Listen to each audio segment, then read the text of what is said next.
2 minutes left. Falcons have the ball.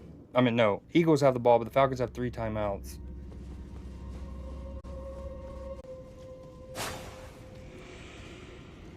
The Eagles are in a position to potentially seal it.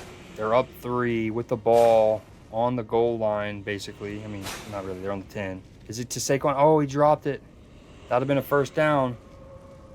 Oh, dude, the Buffalo Wild Wings definitely called in and was like, hey, can you extend this game a little longer? Or at least make it interesting? Because they score a touchdown, it's over. People turn off. They kick the field goal. Atlanta has a chance to go win. We're going to keep watching.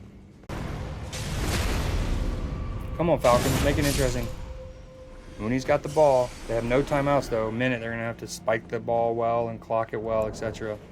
What up?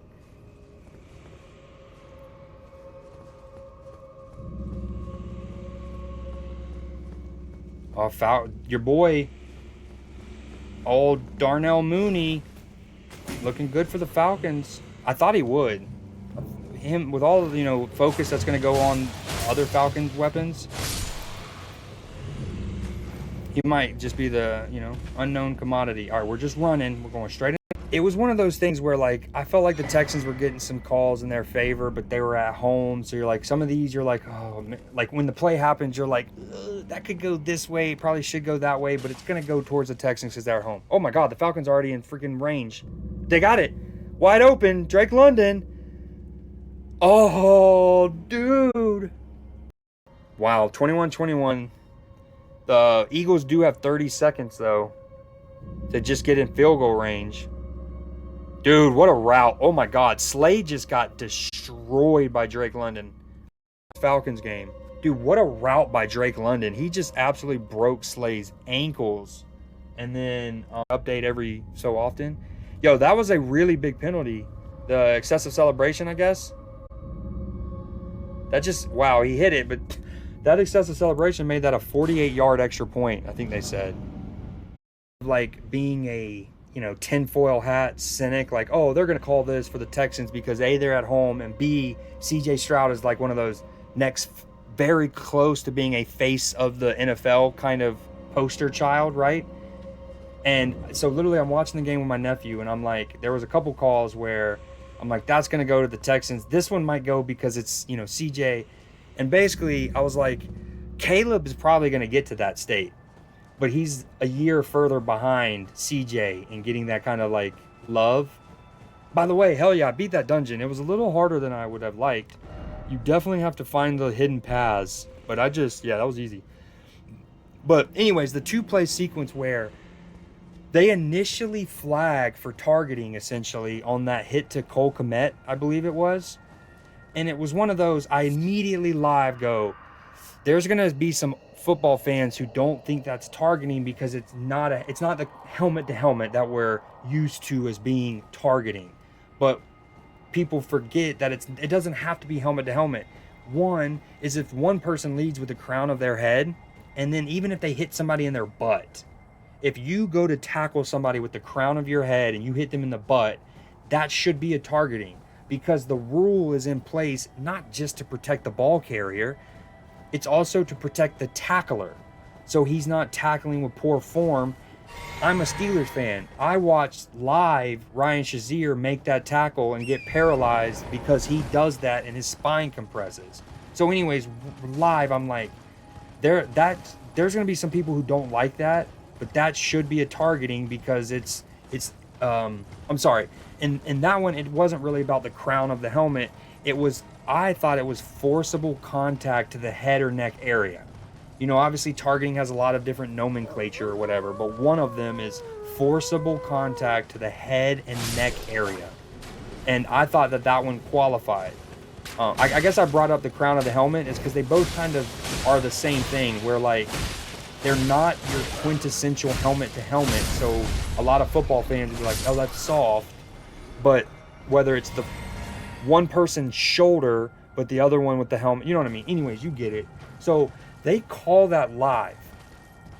And then I'm saying to my nephew, I'm saying out loud what I just said, that there's going to be people who don't like it, but it probably should be one because of forcible contact to head or neck area.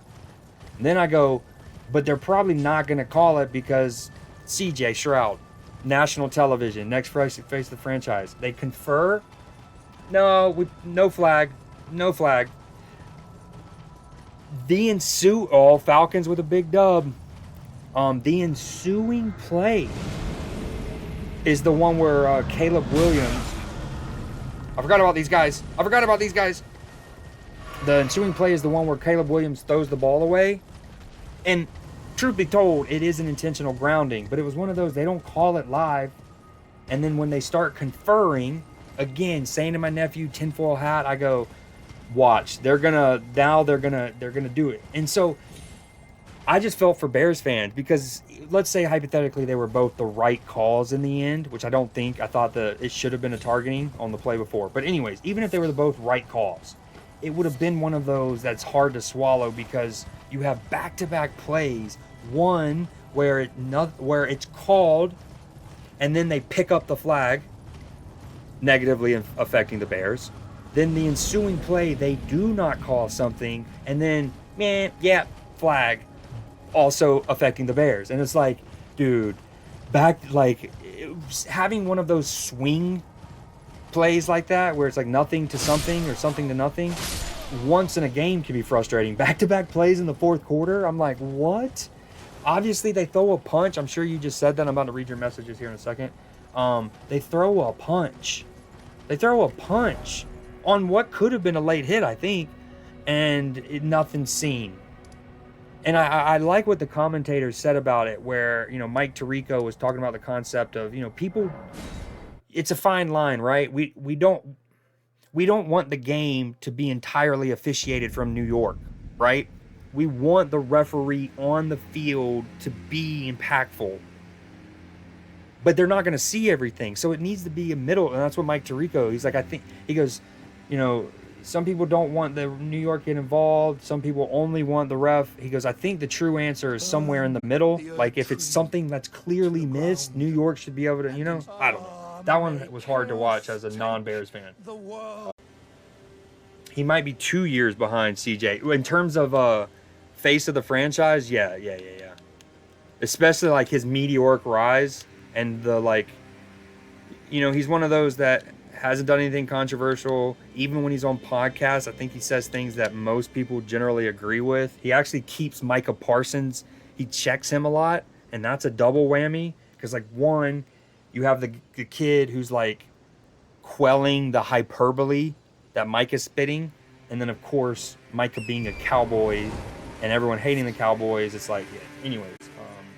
I don't know if you were already here, Matchy, but if you go back, the Eagles are basically, they have a 3rd and 3 from the 10-yard line, right?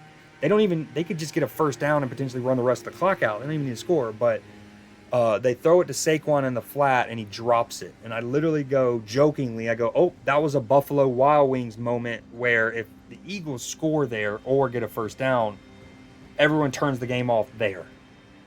But by them only getting a field goal, it's staying a 6-point game. We all keep tuned in.